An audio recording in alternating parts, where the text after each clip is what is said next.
the fire and other deteriorating factors to the original City Hall in Port Huron, it was determined that in 1960, the City Hall would be torn down and a new civic complex would be built in its place. This building would consist of a 1,157-seat theater and two arenas, the main holding 2,200 and the pavilion, which was also known as the Junior Arena. With the ice system completed, it was time to think about bringing in a hockey team that would be known as the Port Huron Flags. The International Hockey League, IHL, was a minor professional ice hockey league in the United States and Canada that operated from 1945 to 2001. The league served as the NHL's alternative farm system to the American Hockey League. In 1962, Port Huron would join this league, adding the Port Huron Flags to teams such as the Fort Wayne Comets, Minneapolis Millers, and the Toledo Blades, only to name a few. The Flags' first season would find them ending up in 5th place with a 28-win and 36-loss record. But things would improve. In the second year of existence, the 1963-64 team, while missing the playoffs, the team did rebound to finish 37, 31, and 2, with coach Edgar Chirp Brenchley behind the Flags bench. Good enough for a 3rd place in the 17 league. The Port Huron Flags would bring home the Turner Cup in the 1964-65 season with the help of center Lloyd Maxwell and forward Bill LeCain in scoring. Lloyd Maxwell led the way with 49 goals. Bill LeCain would have 28 goals overall. The Flags lit the lamp 279 times, 3rd best in the league. In goal, Norm Jacques played 62 games. While winning the cup was exciting for the team, the thrill would not last long, as with the start of the 65-66 season, the team once again began showing signs of slipping by ending up in 3rd place, continuing to slip to 6th by the end of the 67-68 season.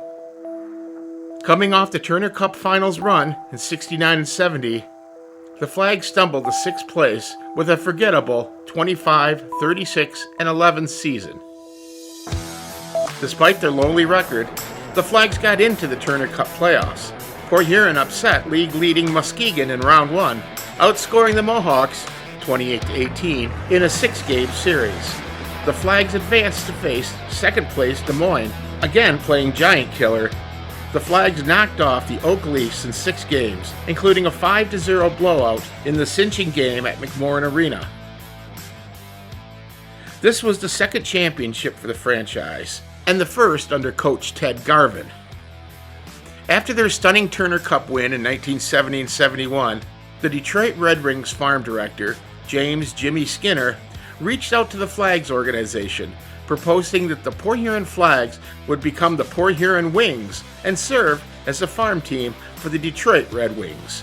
Along with the name change, the team would also swap out their sweaters, taking on the look of their parent team, the Detroit Red Wings.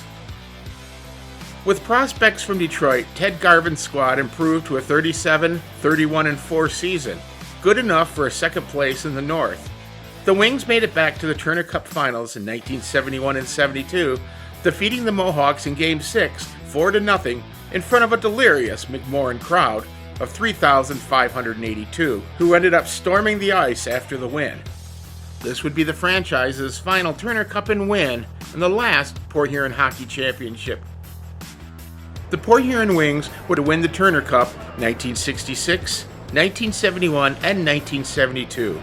However, the team had problems drawing big enough crowds, and while the Flags lasted for nearly 20 years, the former general manager, Morris Snyder, later admitted that the franchise could have folded 3 years earlier than it actually did due to declining attendance.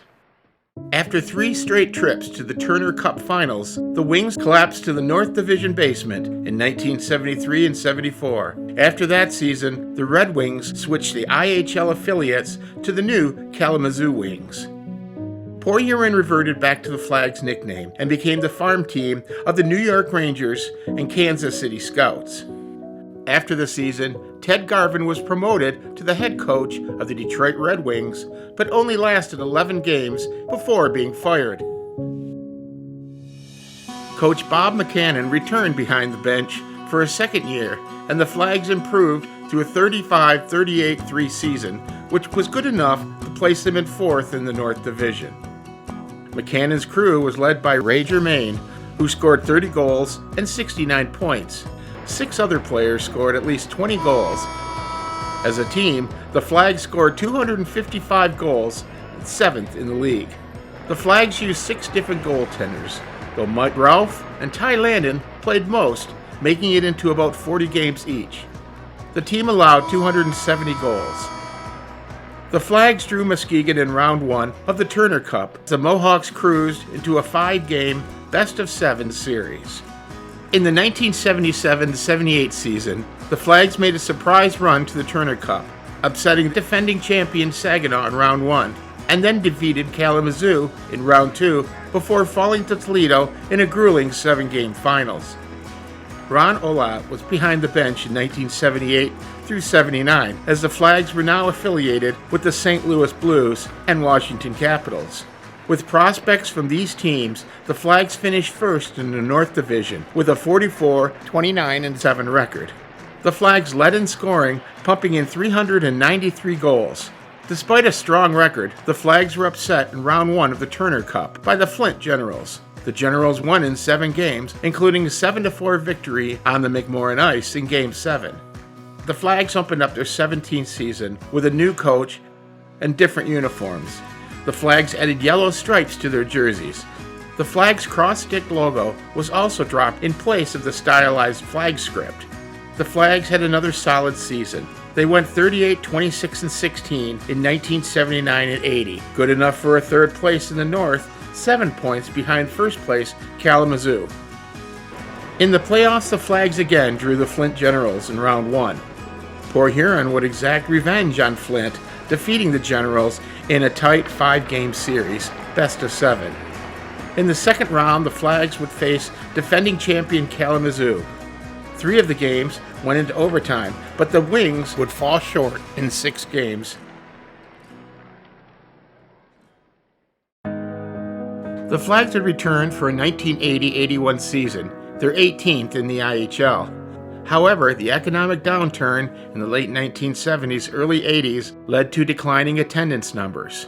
With fewer and fewer fans coming to the games, McMorran Arena management, who had owned the team since the early 70s, decided to suspend operations after the 1981 season. Other than the one-and-done Port Huron Clippers of the AAHL in 1987 and 88, McMorran would not be the home of a pro hockey team for 15 years. Summer hockey would come to McMorran in 1996 with the Detroit Falcons of the Colonial League, while in the fall of 1996, a new team would come to McMorran from the United Hockey League, the Border Cats of Port Huron. In 2002, it too would fold, being replaced by another UHL expansion team, the Beacons. They too would have a short life on the ice, lasting only 3 seasons. In January 2015, the Federal Hockey League held a game at McMorran featuring the Danbury Whalers versus the Danbury Dashers. 1,709 fans packed into the McMorran to once again watch hockey on their home ice. 2 months later, it was announced that the FHL's newest franchise would be based in Port Huron, making it the 10th hockey team to call Port Huron and McMorran their home. The Prowlers still skate the ice today, proving that hockey is alive and well in the Thumbcoast